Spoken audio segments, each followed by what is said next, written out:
consistent in all of my education career, in all honesty. But I get really frustrated when people look at a particular test and think that determines the ability for a student to succeed or not succeed. Unfortunately, that's the world we live in. And in a lot of cases, when the people, whether you're talking about collegiately especially, people look at it and say, okay, if a kid doesn't get this score on an ACT, then they're not going to be successful in college. I think that's ridiculous. I think there's too many things that really impact a kid's ability to be successful to suggest that any one time of day or any one test is going to determine that, because some kids just don't test extremely well. But what I like about this program is it's got an opportunity where we basically do 3 different benchmarks. We do one, we just got done with that one in early part of September, that we have all of our freshmen, sophomores, and juniors take. That is geared towards the type of questions that an ACT is going to end up giving them. What it does is it's going to give us information about data points as far as where are they with regards to what that ACT will tell them in their junior year. Because remember, the state of Illinois has that the ACT is the test. By the way, that's a college prep test, but it is the test that all students, whether you're going to college or not, are required to take, and then determines whether or not schools are meeting the needs of what our kids have. I'm not a fan of that because, again, not all of our kids are going to go to college, and that's okay. There's others that are going to go into the trades, which is a great opportunity. There's others going to go in the military. Great opportunity. There's others just going to go straight into the workforce. Also, great opportunity if they're being productive members of society. That's what we want our kids to be able to do. According to Wayne, the program helps identify students' strengths and weaknesses.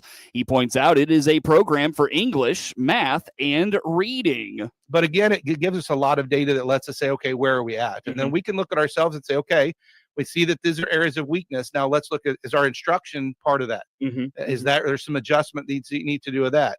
We can also then take it apart and go, okay, we have kids that have, let's use math, algebra 1 for one teacher and algebra 1 for another teacher. And we see this single teacher on this content area seems their kids are doing really, really well, and then not as well in another teacher's content area. Now we can have conversations with our colleagues to say, oh man, mine aren't doing very well. Talk to me about what you've done instructionally that seems to maybe be working for my kids, so that I can see maybe that's something that I can be looking at. And we might find out they're doing the same. For Wayne and his staff, it also helps identify where teachers are doing well and where they can improve. By doing this program, it lets us know where are they with regards to that ACT. So we're trying to match what the state of Illinois is going to hold us accountable to. But more importantly, it's also going to give myself and my teachers data that can allow us to say, okay, where are our kids' strengths? I think that's important to recognize what are they doing really well. But then where are the challenging moments that they're having, so that we can then make instructional decisions to provide the best opportunity for growth for those kids to be able to have. This was our first time of having the kids take the test. So obviously the kids are involved. They do it for English, math, and science, and reading, which are the 4 content areas that ACT is going to end up checking.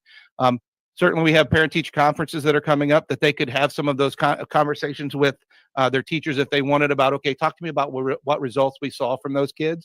But right now it's mostly driven with the kids taking the test and the teachers interpreting it. We're really early into that process. So me being able to put a lot of, okay, now parents, this is what we need you to do would be unfair, because our teachers don't know enough yet from the perspective of that assessment that we're using to be able to fairly ask that from their parents. Data has been driving a number of initiatives inside the school district in the last few years. Those who annually attend the Apple and Pork Festival in Clinton have become familiar with seeing Mr. Abraham Lincoln roaming the homestead grounds of the C.H. Moore Mansion. Mr. Lincoln points out, though, that house was not ever actually occupied by Mr. Moore. Well, I should know, first of all, the mansion behind me was not here back in my day.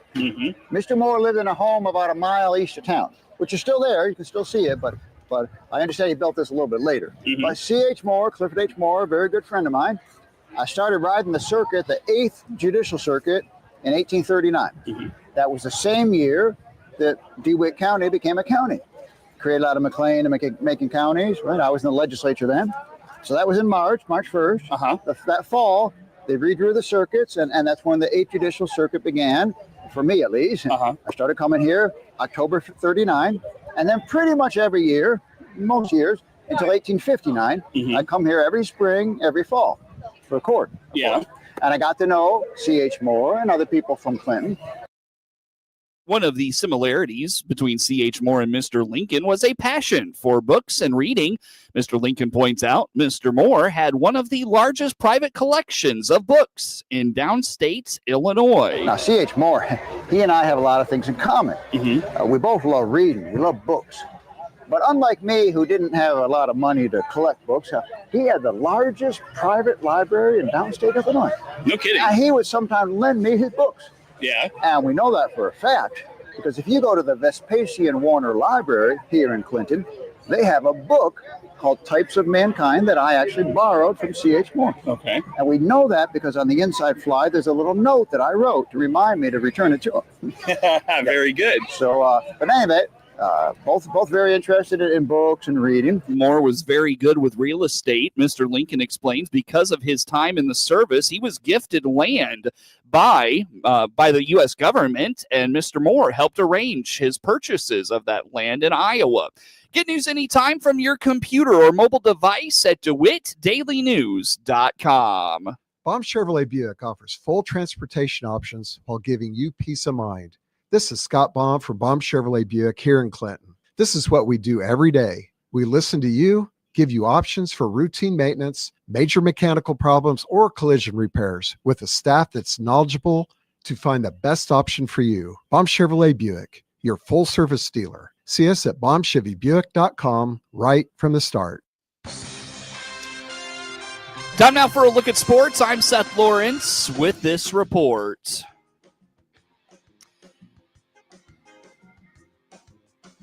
Grady Douglas shot a 77, leading Clinton to a second-place finish in the Meridian Boys Golf Regional, punching their ticket to the sectional next week.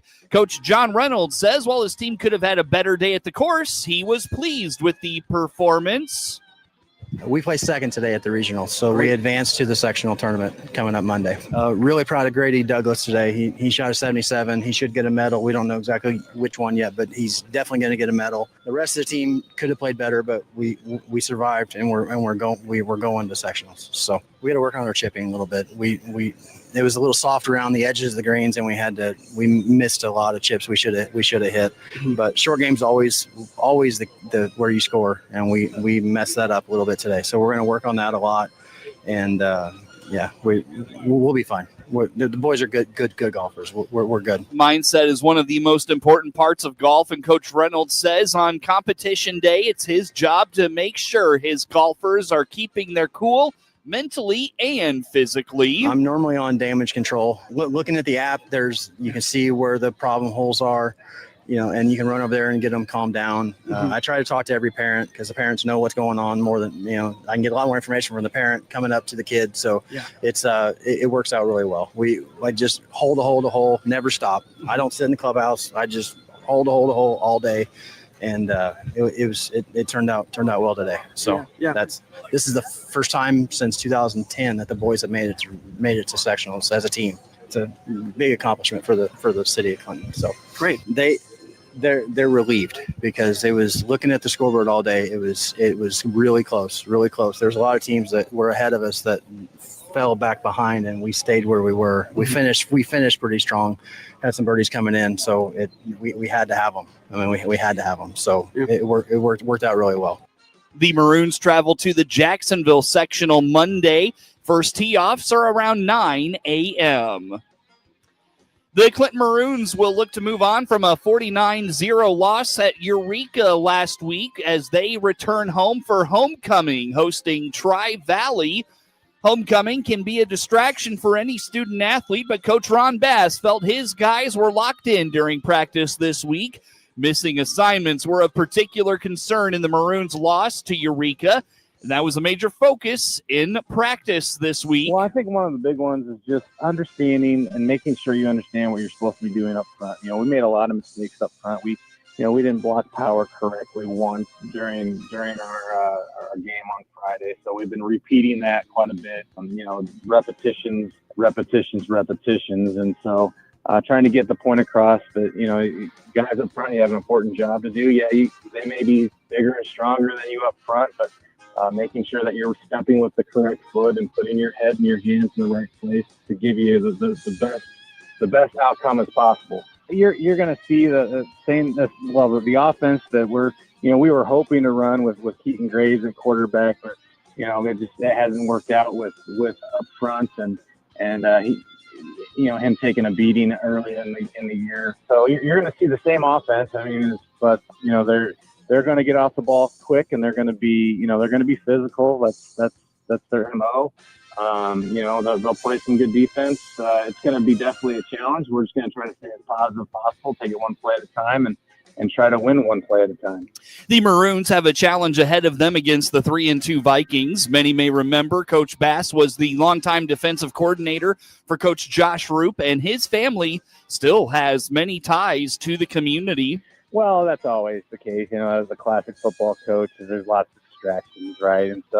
And there are. I felt like our practices this week, kids were pretty focused, despite the fact. So it certainly wasn't our worst week of practice. But no, there's always those sorts of distractions. Where are their minds? Are they worried about what the powder puff game's going to look like, or what their clothes are going to be wearing for homecoming? There's always that chance that the mind's not always focused on football. So trying to keep them as focused as possible. And I felt like, for the most part, this week the kids were pretty locked in.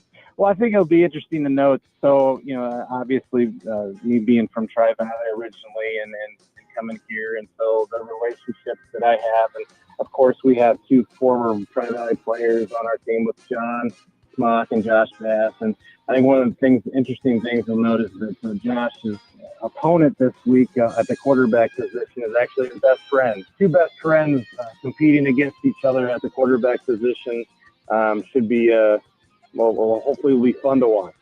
The 0-5 Maroons will look to find their first win this week during homecoming, while Tri-Valley enters the game 3-2. Hear all the action on WHOW and all its digital platforms. Kickoff tonight is 7 p.m.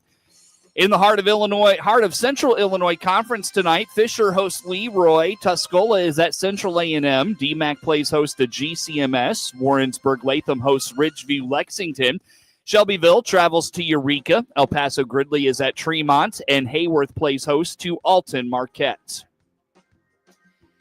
A tough stretch of the Monticello schedule continues tonight when they travel to St. Joseph to take on St. Joe Ogden in an Illini Prairie Conference showdown. Coming off a 41-13 loss to Bloomington Central Catholic Friday in Monticello, Coach Coley Welcher was pleased with his team's effort, but notes there is more that needs to be cleaned up. Yeah, I still saw bright spots. Obviously, things that we need to continue to work on. I'm still a little disappointed in our overall tackling and just kind of showing up in our fits. I think we were being a little bit passive defensively at times, getting to where we need to be and we need to be a little bit more aggressive, cut down the running lanes. And then offensively, just, the efficiency's got to continue to improve. We continue to stub our toe, but at times, but I thought the effort was still good. And I do think we're making progress. Monticello gets set to take on St. Joseph-Ogden, who has real game-breaking ability on the offensive side of the football.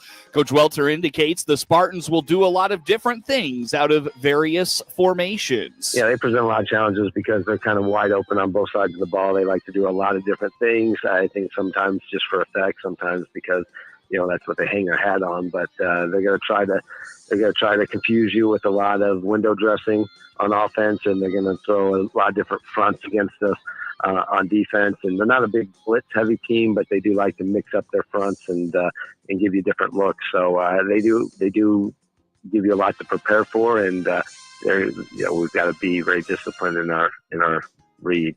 Hopefully they do have some tendencies. Anytime you have a team that runs a lot of formations, you run into the risk of being able to tell what's going to happen in this formation versus, if you're a little bit more generic, you can do a lot more things out of one formation. There's not as many tells, but that being said, there's so many formations that they run that trying to remember all those tendencies can sometimes be difficult as well. And then offensively, they run a lot of man coverage, and so it's kind of a feast or pan a lot of times when you face teams that are kind of aggressive as far as their coverage is concerned, or even though they're not a big blitz heavy team, they do run a 5-man front, so they are going to try to get pressure that way. So, can you hold up against that? Can you handle we might get a loss here, but then maybe we get a big play here. So we just got to stay the course offensively. Game time from St. Joseph-Ogden High School is 7 p.m. Hear the action on 95.9 FM WEZC and online at DeWittDailyNews.com. Illini Prairie Conference games tonight. Tolono Unity is at Prairie Central. PBL plays host to IVC. Rantoul is at Pontiac.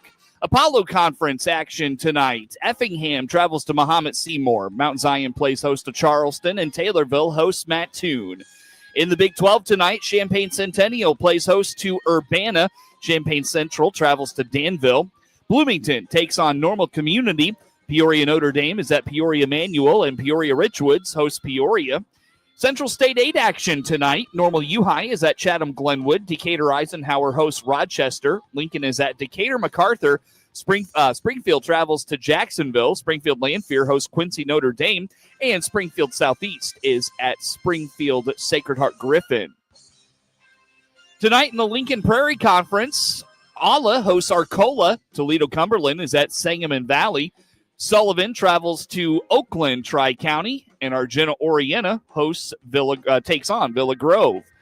In the Mid-Illini, Canton hosts Dunlap. Pekin is at Metamora. Limestone travels to Morton, and Washington hosts East Peoria. Sangamo Conference action tonight. Maroa Forsyth plays host to Pittsfield. Petersburg Porta is at Auburn. Olympia travels to New Berlin. Pleasant Plains plays host to Riverton, and Williamsville will host Athens. Non-conference action tonight. Normal West is at Wabansie Valley, while Bloomington Central Catholic hosts Decatur St. Teresa. 8-man football this week. Decatur Unity Christian hosts St. Anne. Champaign St. Thomas More plays host to Blue Ridge, and Meridian is at Milford. Even with a high-profile hiccup, the 22nd-ranked Illinois Fighting Illini keep clicking ahead. An explosive offense entering Saturday afternoon's game against Big Ten Conference rival Purdue in West Lafayette, Indiana. The Fighting Illini are averaging 35.8 points per game, and that includes the 63-10 loss in its conference opener to then 19th-ranked Indiana on September 20th. Illinois quarterback Luke Altmaier rallied to rebound last week, earning Big Ten Offensive Player of the Week honors in a 34-32 home win over 21st-ranked Southern California, passing for 328 yards and 2 touchdowns, rushing for another, and even catching a scoring pass. Altmaier's 11 touchdown passes are tied for 9th in the country, while wideout Hank Beatty has been splashy as the nation's only player with passing, rushing, receiving, and punt return touchdowns. Justin Bowick is tops on the team with 4 touchdown receptions. Illinois offensive coordinator Barry Lunny says he thinks the 6'4" Bowick size will be a concern for Purdue and going forward. The Ball State transfer was limited to 20 receptions and 3 touchdowns last season due to injury. He began his collegiate career, at Eastern Illinois.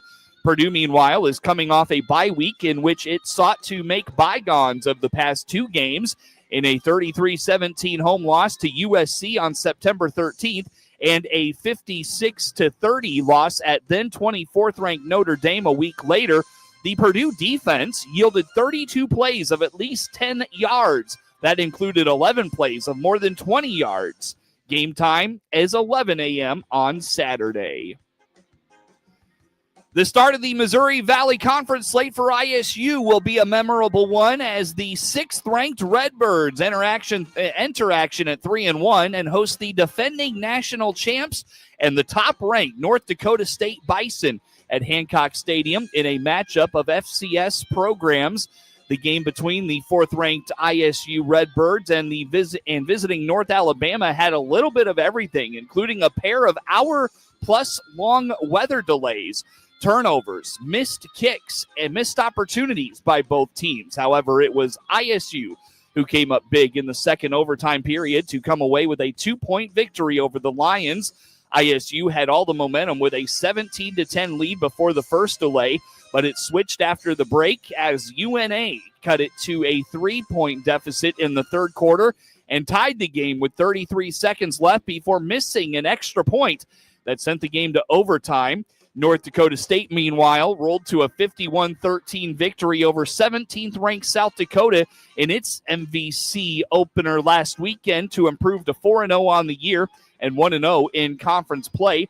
Both teams appear near the top of the national polls, making the first time since the 2014 national championship game, where both teams are ranked in the top 10. Game time is 6 p.m. on Saturday. Eastern Illinois plays the next 2 weeks at home, hosting Tennessee State this week before welcoming Gardner-Webb to town next Saturday for homecoming. EIU moved to 500 on the season and 1-0 in the OVC Big South as the Panthers went on the road for their first win in Macomb since 1990, a 31-23 win over Western Illinois. Tennessee State will be going on the road for the first time this season as the Tigers are 1-3 on the year and 0-1 in the OVC Big South after a conference opening loss to Tennessee Tech. Jakari Fleming was the Stats Perform FCS National Freshman of the Week Monday following his performance in their road win at Western. He rushed for 111 yards on 9 carries, including 2 touchdown runs of 55 and 30 yards. He finished the game with 177 all-purpose yards with 1 reception for 5 yards and 3 kick returns for 61 yards. Game time Saturday from Charleston is 2 p.m. Hear all the action starting with the pregame at 1:30 on WHOW and all its digital platforms. Get sports anytime from your computer or mobile device at DeWittDailyNews.com.